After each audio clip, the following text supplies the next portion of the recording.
Сәлем достар, біз мини проекттер жасау арқылы Python тілін үйренуді әрі қарай жалғастырамыз.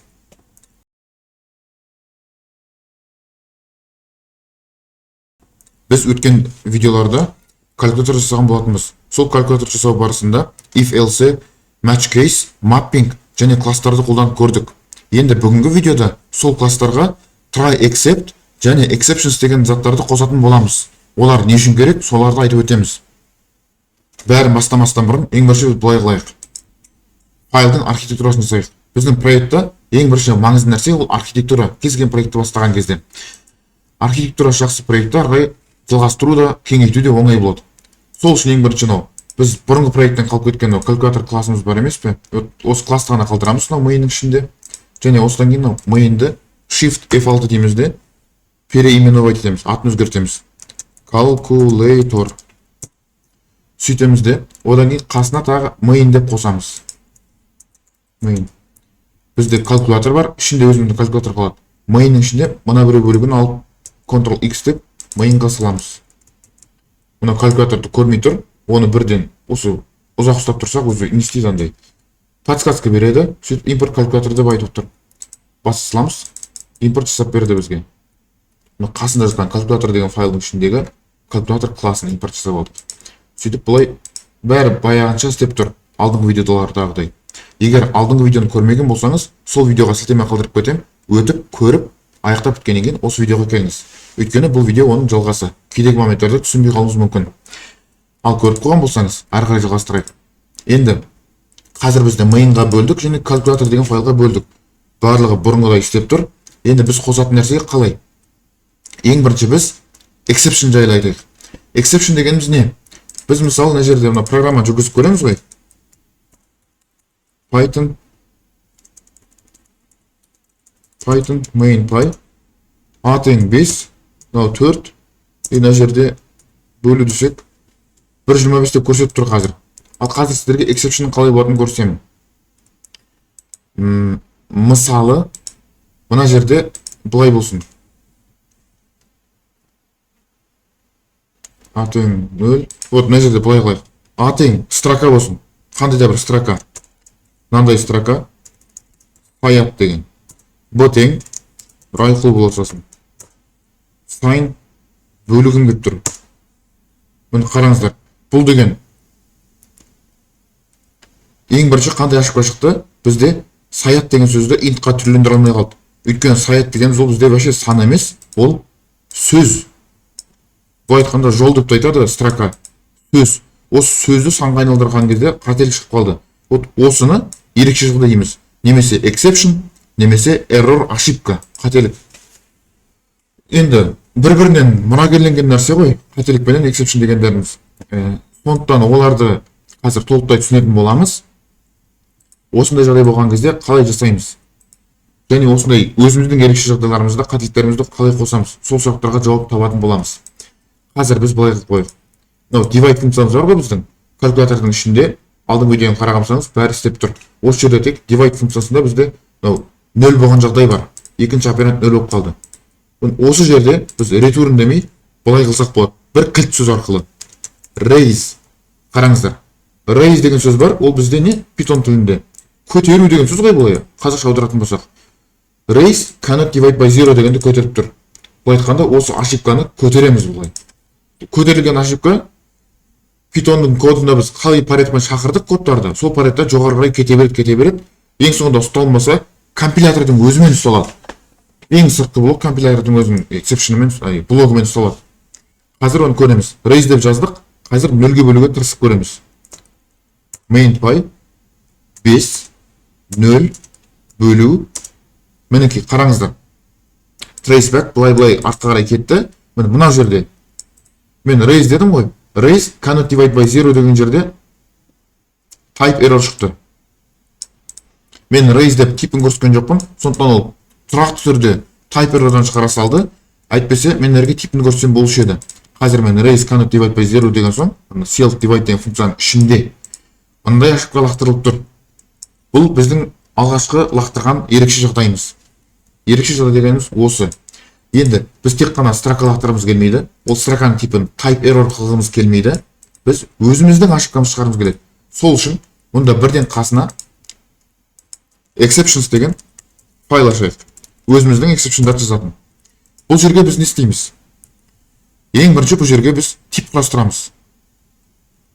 Қандай тип? Exceptionдардың типін.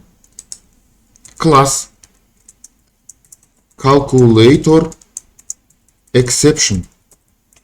Не үшін calculator exception? Өйткені ол калькулятордан шығатын exception. Енді ол Python өзі ұсынып тұр, мұнда exceptionнан наследовать етеді деп. Осылай сосын pass дей саламыз. Ол pass деген кілт сөзіміз Pythonдағы. Класс болсын, функция болсын, сол ешқандай әлі реализациясы жоқ болса, осылай pass деп қойсақ, ол типа ошибка шықпау үшін көрсетіп қоятын нәрсе. Енді бізде бұнымен не бар? Calculator exceptions бар, және ол мұрагерленіп тұр. Базовый exception уже Python ішінде жарияланып кеткен тұрақты библиотекасындағы exceptionнан. Контролды басып, мышканың сол жағын бассақ, ішіне кіріп өте аламыз. Міне мынау Pythonның өзінің built-in файлының ішінде жатыр. Ол exception тағы base exceptionның өзінен мұрагерленеді, қарасаңыздар. Міне base exception ол объекттен мұрагерленеді. Міне объект дегеніміз ол Pythonның өзіндегі ең негізгі объект деген класс. Бізде барлық Pythonдағы зат объект болып табылады. Но base exception тоже объект. Қарап отырсаңыздар, өйткені объекттен наследство жасайды. Объект не істей алады, соның барлығы, но base exception тоже істей алады. Сосын бұл base exception не істей алады? Мынау exception одан мұрагерленіп барлық мүмкіндіктерін істей алады. Енді бұл exception дегеніміз осылай барлық біздің ерекше жағдайларымызға базовый класс болып табылады. Біз де өз кезегімізде сол exceptionнен мұрагерленеміз. Не үшін бүйтіп істедік? Өйткені exceptionның ішінде жаңа көргендеріңіздей наследство бойынша барлық бізге керекті функциялар, полялар бәрі жазылып қойған біз үшін. Соны біз просто мұрагерлей саламыз былай. Сөйтеміз дағы pass дей саламыз. Сонда біз exceptionдағы барлық логиканы қамтамасыз етіп тұрмыз. Тура осылай енді exceptionның ішіндегі логикаларды қамтамасыз етіп тұрмыз. Тек атауын бізге типтарын өзгерту үшін осылай наследство жасадық. Сонымен бізде calculator exception'ымыз бар. Енді тағы да break exception қосайық. Class division by zero exception. Атау толық жазған дұрыс. Өйткені өзімізге түсінікті болады кейін. Бұл calculator exception'нан мұрагерленеді. Мінекей. Бұған да pass деп қоя саламыз. Pass емес. Бірден конструкторын шақырып өтейік. Конструктор init екенін білеміз алдыңғы видеодан. Енді бұл жерде қасында сообщение жүреді бірден.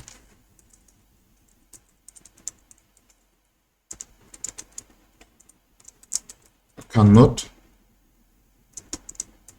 divide by zero дейді.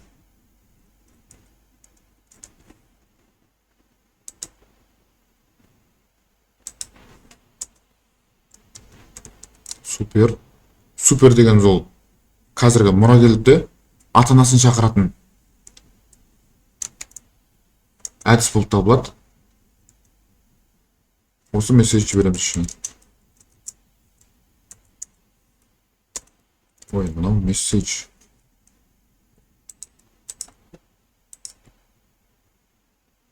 Супердің ішінде еще былай шақырып кету керек. Мынау супер дегеніміз не? Бұл тоже класс болып табылады, бірақ мұрагерлікте, жалпы объектке бағытталған программирование, ООП-ның ішінде объектно ориентированный программирование.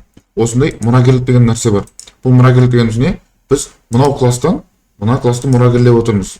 Сондықтан біз мына класстың ішінде, division by zero exception ішінде, calculator exception'ның барлық методтарына, барлық заттарына мүмкіндігіміз бар, қолымыз жетеді, қол жетімді. Енді мынау конструкторымыз бар ғой біздің init деген. Осының ішінде супер деген кілт сөзді қолдансақ, демек бұл суперіміз біздің родитель ата-анамыз calculator exceptionға сілтенеді. Calculator exceptionға сілтенеді. Оның ішіндегі init демек калькулятор шақырады, конструкторды. Сонда біз мынау арқылы родитель мына класстың ішіндегі конструкторды шақырып тұрмыз. Бұның ішінде ештеңе жазылмаған, сол оның кесірінен немесе соның арқасында ол ары қарай exception'ның ішіндегі конструкторды шақырады. Мына жердегі конструкторды шақырады. Солай наследство бір-бірін үстіп оңай қолдану үшін осылай керек бізге. Бір-бірінен методтарды тарту үшін. Ал бұның барлығы не үшін керек? Қазір алда көре жатармыз. Қазір екінші exception жаза салайық. Немесе былай копировать етсе болады мынаны. Бұл да калькулятор exception шыққан, бірақ invalid sign exception болсын бұл уже. Біз қате таңба енгізген кезде invalid sign exception. Міне Ctrl Alt L-ді басу арқылы форматта боламыз. Сонда барлығын дұрыстап қойып береді. Пробел қалып кеткен сол нәрсені бәрін толтырып береді. Енді мынау қазірше осы жетеді бізге exceptionға. Енді осы exceptionдарды біздің калькуляторға қосайық. Қалай қосамыз? Калькуляторға кіреміз. Сөйтеміз де мұнда ең бірінші мынау map дегенді біз алып тастап былай жазайық класты. Қарапайым if else пен жазамыз ба әлде қарапайым if else былай жазайық міне. Осылай қала берсін. Мына жерде былай жасайық. Біздің методымыз.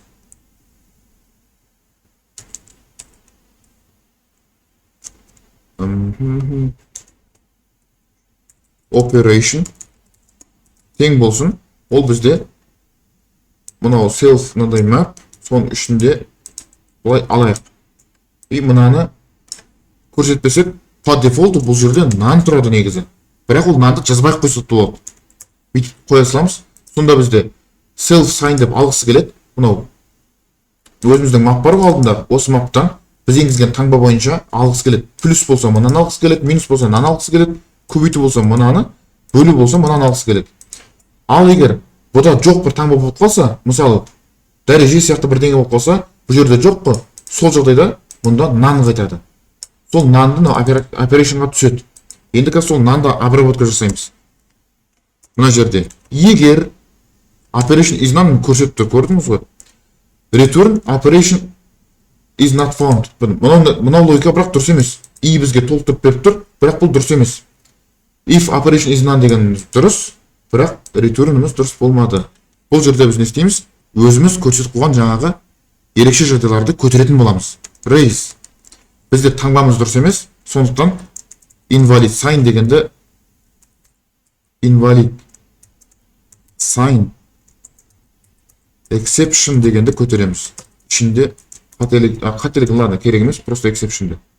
Мынаны бізде әлі көрмей тұр, өйткені біз төбеде импортты жазбадық, импорт жоқ ешқандай. Соны мынау IDE өзі ұсынып тұр бізге. Оңай шешудің жолы қойылмай кеткен нәрсені. Басамыз, төбеге импортты қойып береді. From мына exceptions деген ішінен біз берген жаңағы invalid exception дегенді импорт жасап алдық міне. Сөйтіп сол exceptionді көтердік. Енді ал ондай ошибка болмаса, онда біздің бәріміз дұрыс деген сөз, значит operation'ымыз бізде дұрыс. Осы operation'ның өзін шақыра саламыз, болды.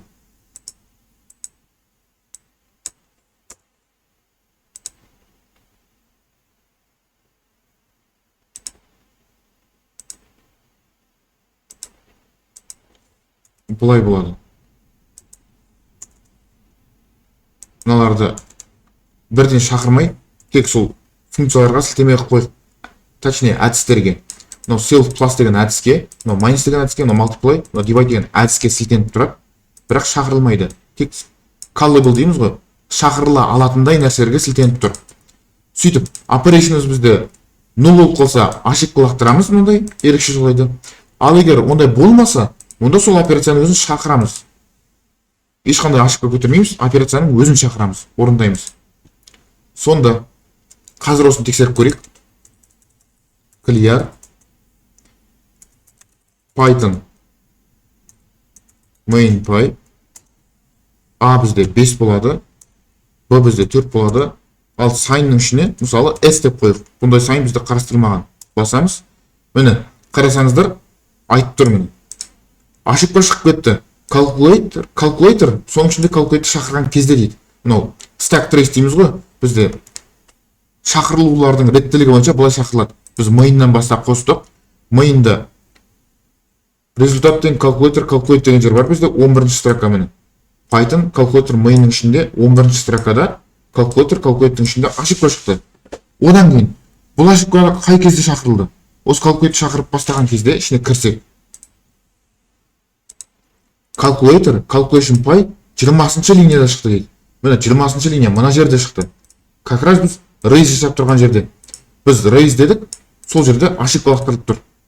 Ол ошибкамыздың аты қандай? Ол exceptions invalid sign exception деген ошибка. Оның ішінде хаты, өзі тұрақты беріп тұрған cannot divide by 0 деген хатпен беріліп тұр. Сонда біздің өзіміздің қолдан жасалған invalid sign exception деген ерекше жағдайымыз шақырылды, және ол cannot divide by 0 деген тұрақты сообщениесімен шақырылды. Осының арқасында біз білеміз, қолданушы дұрыс емес таңбай енгізіп кетті деген ошибканы шақырғанын білеміз. Және бірден программаны орындалудан тоқтатамыз. Енді бұмен тоқтамаймыз, біз тағы да бір нәрсе қосамыз. Бұл мына жерде бір ошибканы өңдедік. Енді келесі divide деген метод бар ғой бізде. Бөлу, нөлге бөлу. Осы жерде мында raise деген нәрсеміз бізде әзірше дұрыс болып тұрған жоқ. Осы жерге тағы екінші ошибканы қарастырып кетейік. Мұнда қасына тағы да division by 0 деген exception'ды шақырып кетеміз. Соны мұнда қолданамыз енді. Division by 0 exception'ды көтере саламыз былай. Біз егер нөлге бөліп жатқан жағдайда мынау ошибканы шақырамыз. Ол ошибка өз кезегінде cannot divide by 0 деген ошибканы лақтырады. Текстпен шығады. Тексеріп көрейік. Жүргіземіз. A5 бөлетін санымыз 0 sign бөлу. Қарап тұрғандарыңыздай міне тағы да ошибка main.py 11-ші линияда. Main.py 11-ші линияда мына жерде. Оның ішіне кірсек 22-ші линияда деп бірінші. Calculator py'дың ішінде 22-ші линия. 22-ші линия біз жаңа операцияны тауып алдық қой. Қайсы операцияны шақырамыз, сол операцияны біліп алдық, соны шақырдық. Ол бізде divide болғандықтан сол divide шақырып жатыр ғой енді өз астында. Ары қарай кірсек divide'тың ішіне 35-ші линия мына жерде. Raise division by exception. Көрдіңіз бе? 35-ші линияда мынандай ошибка шығып тұр. Raise division by exception'ның кесірінен exception division by 0 exception деген ошибкамыз лақтырылып тұр. Сонымен біз ошибканы лақтырдық, бәрі дұрыс. Осымен кластың логикасында ошибканы лақтыру логикасы дұрыс жазылып тұр. Енді біз не істейміз? Бізден ошибка лақтырылған сайын программа тоқталып қалады. Программа істен шығады. Вот соның алдын алу үшін бізге керегі try except. Ол try except барынша жаңа ошибка шығып қалу жерге жақын емес, алыстан ұстасақ та болады. Ол қандай мағынада айттым бұл алыстан дегенімізді?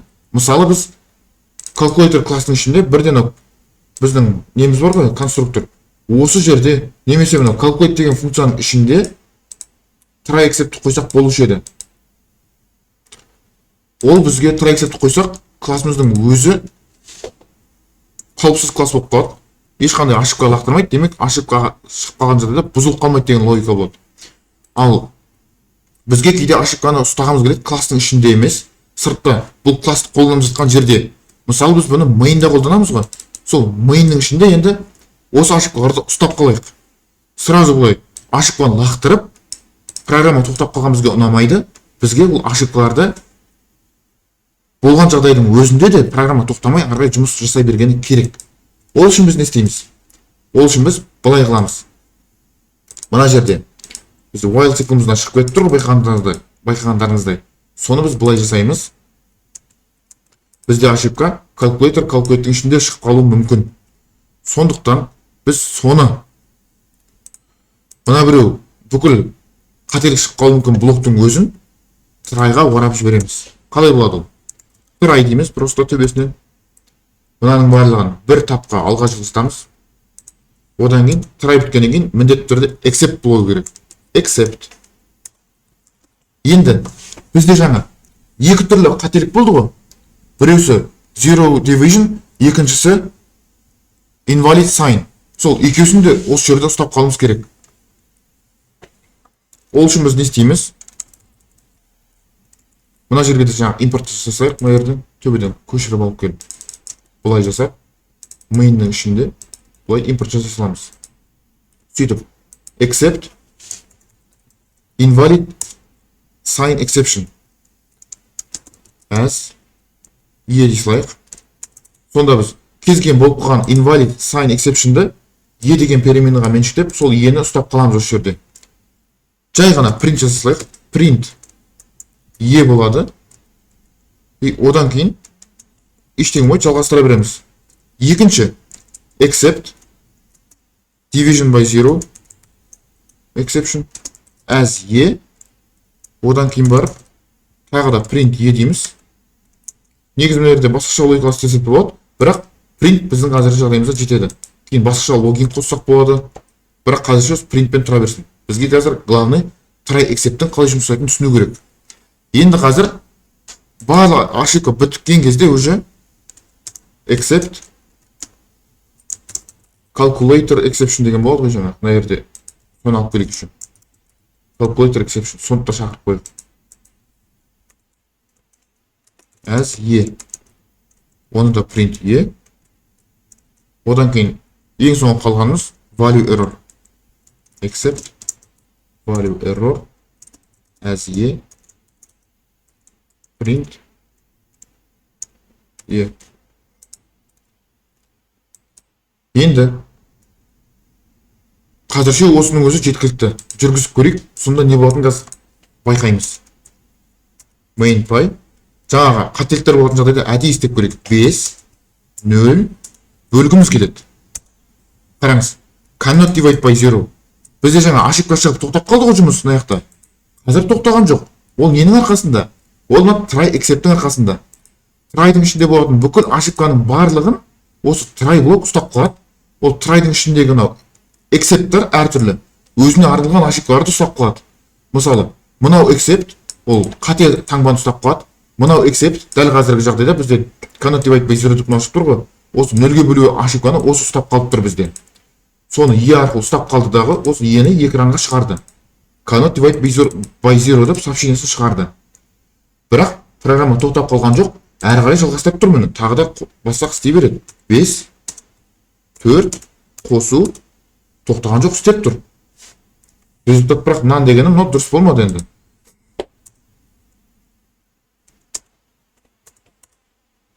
Invalid literal for int. Мынау жерде енді мынау value error шығып тұр. Бізде invalid sign exception'нан өтті, division'нан өтті, calculator exception'нан өтті. Бірақ соңында value error болып қалды. Ол бізде мына жақта. А мен бұның орнына ешқандай сан бермедік, әріп беріп қалдық. Пустой строка беріп қалдық. Сондықтан ол пустой болғандықтан оны intқа түрлендіре алмай қиналып қалдық. Вот соны общий жағдайдағы мынау ошибкамыздың ең шыңы ғой, exception'ның сыртындағы value error. Қарап отырсаңыздар, наследование қалай болады? Жаңа біз calculator exception'нан шықты ғой. Ол exception'ның ішінде және value error бар еще. Exception'ның өзі value error'дан наследство жасайды. Сондықтан біз value error арқылы ең сыртқы ошибканы ұстап қалдық. Сөйтіп мына жерге шығардық. Тағы да тексеріп көрсек болады. 5 4 қосу тең. Бұнау ошибка не үшін екенін түсініксіз болып тұр. Қазір қарап көрейік. Calculate плюс дейді. Операнд 1, операнд 2.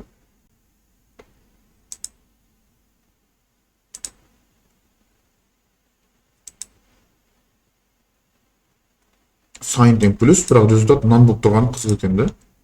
Self плюс. Мына жерде print деп көрсетті, как раз осыны біліп, не болып отқан білу үшін. Осы жерде, мынау екеуісін self операнд 1 мен self операнд 2-ні экранға шығарайық. Не болып жатыр?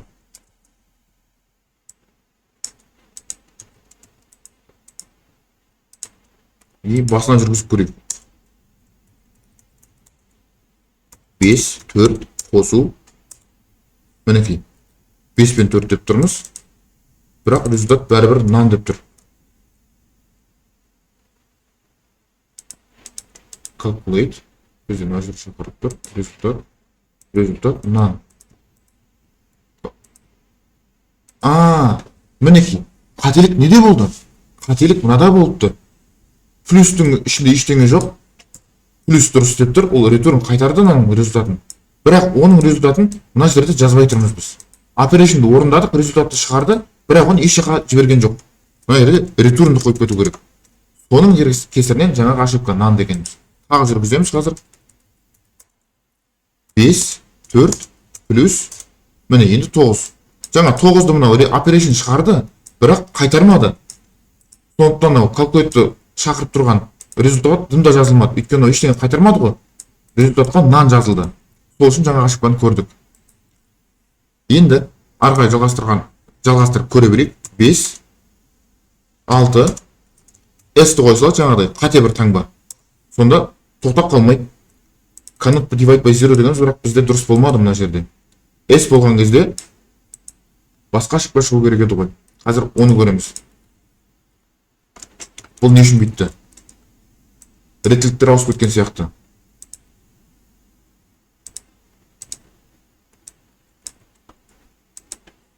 Division by 0 exception. Бірінші кетсін. Екесін орын ауыстырдық. Екі обработканың. Енді бар жүргізсек. 5, 6. Одан кейін бар. Sign бізде S. Тең. Cannot divide by 0. Қателік орындарға ауысқанда емес болды. Қателік неде болды? Мен жаңа текстті ауыстырмай кеттім. Exceptions'іне кіреміз. Қараңыз. Division by 0-дің ішінде де, invalid sign exception'ның ішінде де cannot divide by 0 деген жазып тұр. Осының кесірінен біз осы жазып көріп жатырмыз. Қазірінен өзгертеміз. Invalid sign деп қоя салайық. Енді бәрі дұрыс болады. 5, анау 6, мына жерге S дейміз. Міне, invalid sign біз көрсеткен қателік көрінді. Және программа тоқтап қалған жоқ, әрі қарай жалғастырып тұрмыз. 5, 4, минус. Істеп тұр. Әрі қарай тоқтамай циклда істей береді. Пока өзіміз Ctrl-C деп интеррапт жасамайынша. Keyboard interrupt деген ошибка. Бұға мән бермейміз. Біз өзіміз қолмен күштеп шығарған кезде ғана тоқтайды программа. Ал басқа жағдайда программа тоқтамай шексіз жұмыс істеп тұрады. Сонымен бұл видеода не үйрендік? Бұл видеода біз өзіміздің ерекше жағдайларымызды құрастырдық. Ерекше жағдайлардың қалай наследство жасайтын, бір-біріне мұрагерленетінін жалпы атап өттік, бірақ жеке тоқталған жоқпыз наследствоға жайлы. Ал енді одан кейін сол exception'дарды калькулятордың ішінде қолдандық. Міне zero division exception'ды қолдандық, және мұнда invalid sign exception'ды қолдандық. Оларды көтердік. Сосын бұл көтерілген ошибкаларды сыртта main функциясының ішінде ұстап қалдық try except арқылы. Енді сосын try except'пен ұстап қалдық. Оларды әрқайсысын жеке-жеке обработка жасадық. Солайша біз бүгін біраз нәрсе үйрендік. Видео ұнаған болса, лайк басыңыз, комментарий жазыңыз, арнаға жазылып, қоңыраушаны басып кетіңіз. Солай сіз жаңадан шыққан видеоларды алғашқылардың қатарында болып көре аласыз. Сіздермен бірге болған Райқұл Саят, Ақылды код каналы. Тек ақылды код жазыңыздар.